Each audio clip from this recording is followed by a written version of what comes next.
Last year, I re-examined the Declaration of Independence in the light of current events. After another year, I believe the evidence is clear that the government in Washington, D.C. has become just as corrupt, despotic, and destructive to your rights as the government of King George was. This year, I want to look at new evidence to show you just how fast the American people are rushing toward their own servitude. So we'll do that next on the Constitution Study.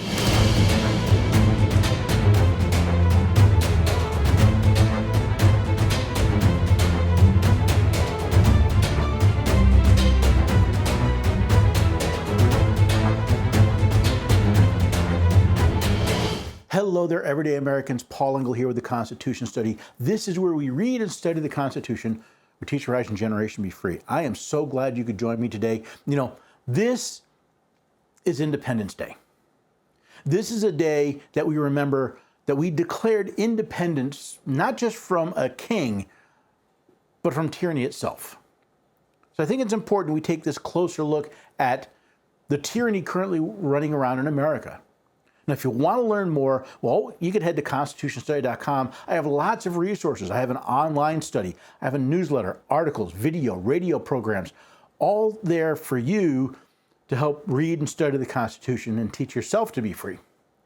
Now, I'll talk more about that at the end of the video, but right now I want to get into taking another look at the Redeclaration of Independence.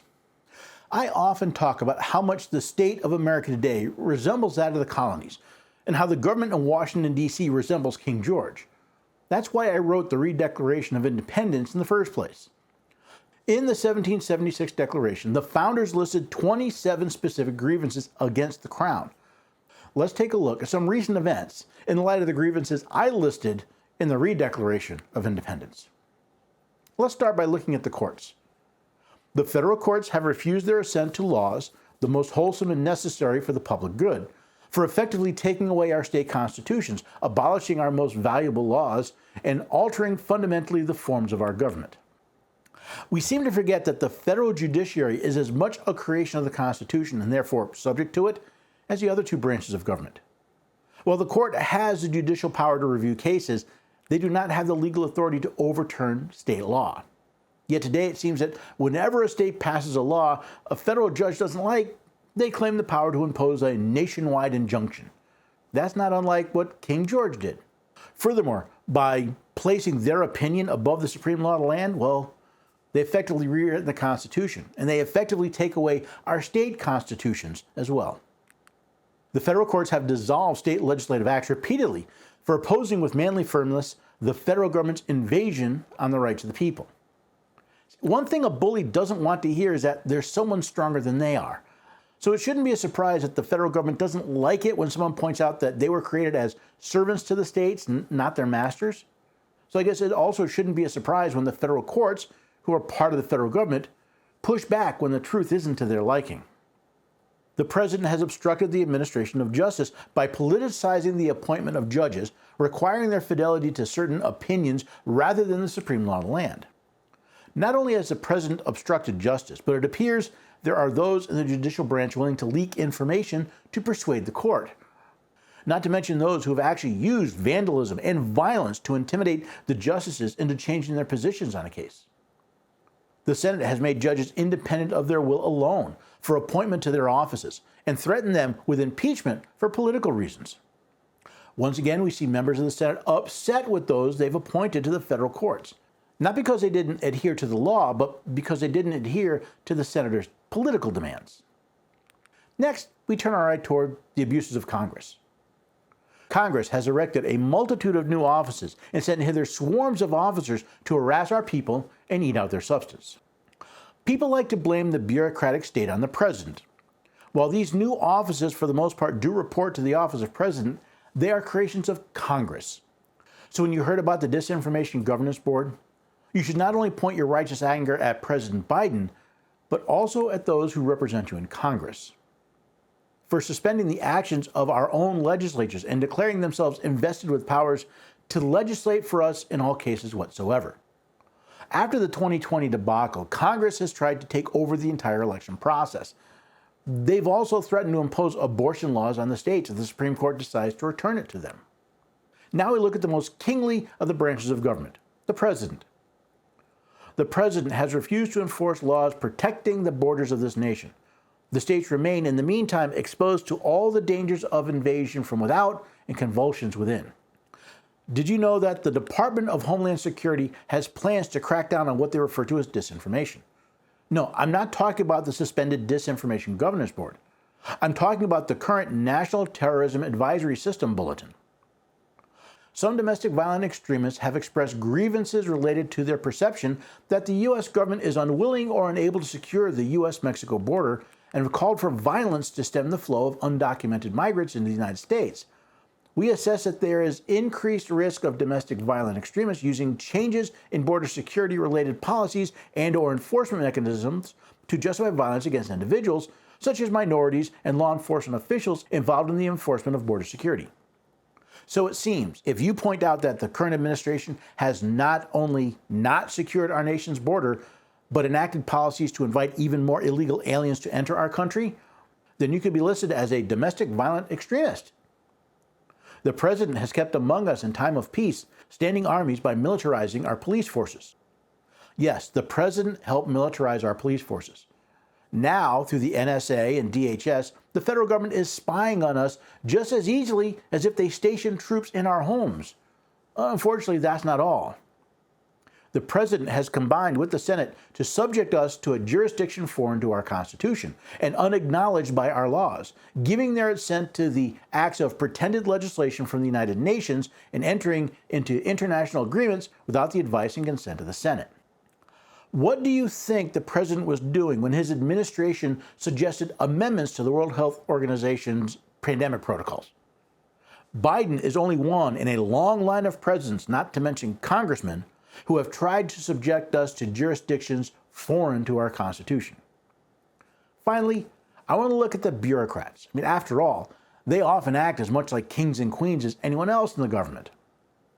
The labyrinth of bureaucratic departments and agencies have created confusing, contradictory, and ruinous regulations for the sole purpose of fatiguing the American people into compliance with their measures. I've heard people say that the average American commits 3 federal felonies a day.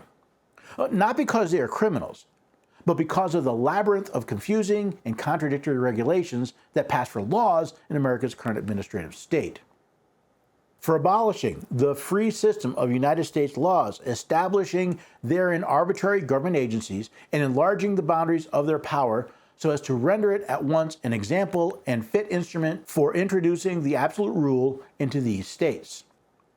The CDC's public transportation mask mandate, the private company vaccine mandate, and the recent public school transgender bathroom threat are all examples of these arbitrary and illegal acts of government. The government has excited domestic insurrection among us by allowing it to go unopposed in the cities across the land, and has endeavored to bring on the inhabitants of our borders the merciless criminal cartels whose known rule of warfare is an undistinguished destruction of all ages, sexes, and conditions. Have you noticed how certain crimes are punished severely while others are brushed aside? BLM and Antifa rioted and vandalized parts of Washington, D.C., and yet it appears no one is held accountable.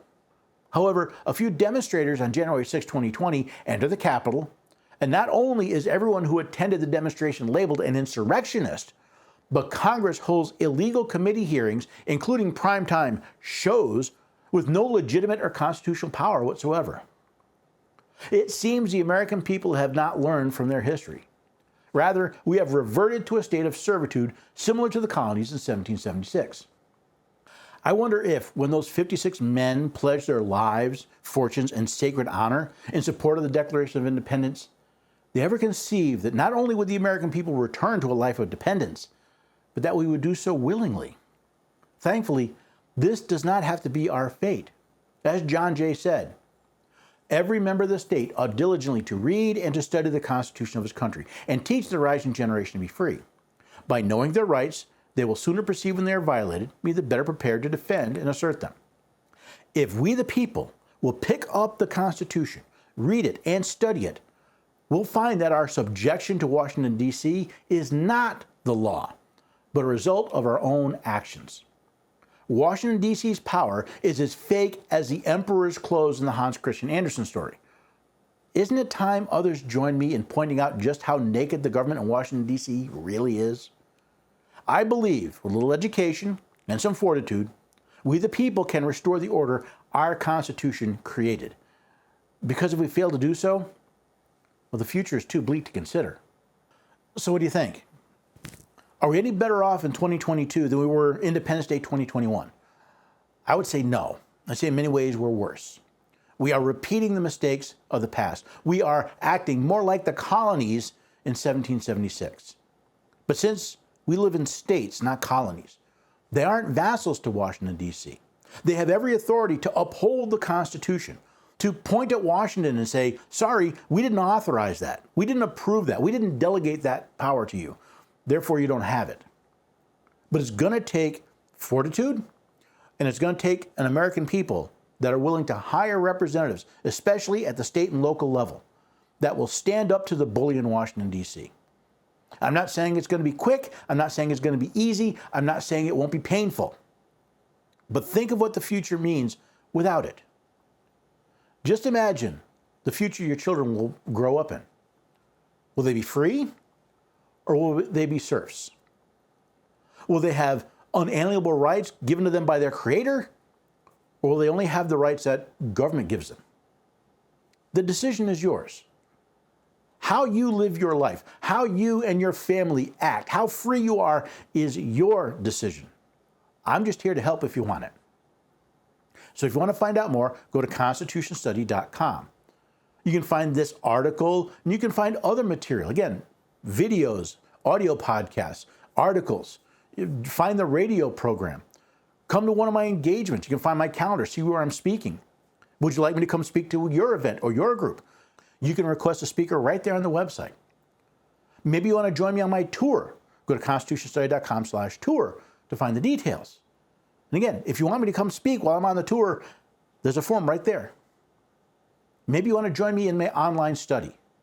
We meet every other week, usually Monday evenings at 7 p.m., and a group of us are reading and studying the Constitution via Zoom. See, it's a wonderful time technologically. We have the tools to not only have this information, but to share it with others. And you can help. You're a vital part of spreading this information. Whether you share this episode, whether you share the articles, whether you join us in one of these events, you are key to the future of America. You are key to the nation your children and grandchildren will grow up in. Will you join me in picking up the mantle and trying to make this a nation that is freer than the one we have today? If you found that engaging, if you found that something you want to do, well, do me a favor. Join me next time and bring some friends to the Constitution Study.